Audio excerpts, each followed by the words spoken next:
Je l'ai dit en titre, intervenant lors de briefing presse co-animé avec ses collègues de la santé publique et celui de la communication et médias, Eve Bazaïba félicité le choix du président de la République porté sur une femme à la primature. Pour la ministre de l'Environnement et Développement durable, cette nomination est une consécration d'un combat de longue date. L'RDC fait désormais partie de la liste des 26 États au monde où 28 femmes sont soit chefs d'État, soit chefs de l'exécutif national. Des chiffres avancés par ONU Femmes. C'est une première dans les annales politiques du pays de Patrice Emery Lumumba, conséquence logique de la nomination de Judith Toulouse-Kassouminois au poste de Premier ministre.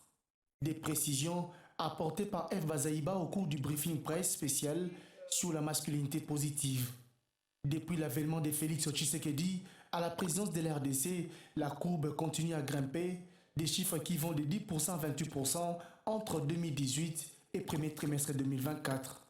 Avec ces statistiques en constante augmentation, Eve Bazaïba, ministre sortante en charge de l'environnement et du développement durable, encourage les autorités nationales à aller au-delà de ces avancées significatives enregistrées, malgré qu'en évoquant quelques cas d'exception des femmes dans des postes stratégiques du pays.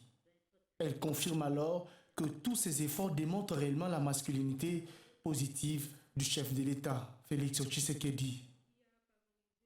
La prochaine étape, c'est le contenu de la présence des femmes dans les instances de prise de décision et nous pensons que nous, les femmes et les hommes, évidemment, nous allons la soutenir, nous la soutenons déjà pour montrer la bonne gouvernance. Parce que j'ai souvent dit, une femme en politique, la politique la change. Parce qu'elle baigne dans les systèmes. Mais plusieurs femmes en politique, elles changent la politique pour l'intérêt général. La femme a plus la vision sur des questions qui concernent l'intérêt général, même s'il y a des exceptions parfois qui vont en dehors de la ligne que nous attendons, mais en ce qui concerne la femme, la règle, c'est l'intérêt général. La participation équilibrée à la vie politique et le partage du pouvoir entre les femmes et les hommes dans les prises de décision sont l'objet d'un consensus international fixé dans la déclaration et le programme d'action de Beijing à laquelle a souscrit la RDC.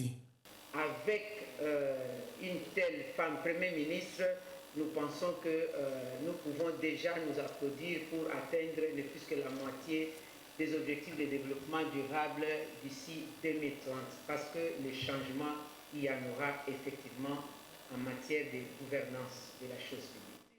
Des efforts encouragés selon les porte-parole du gouvernement congolais pour qui la promotion des droits des femmes ne doit pas se limiter dans les instances décisionnelles mais atteindre tous les secteurs de la vie.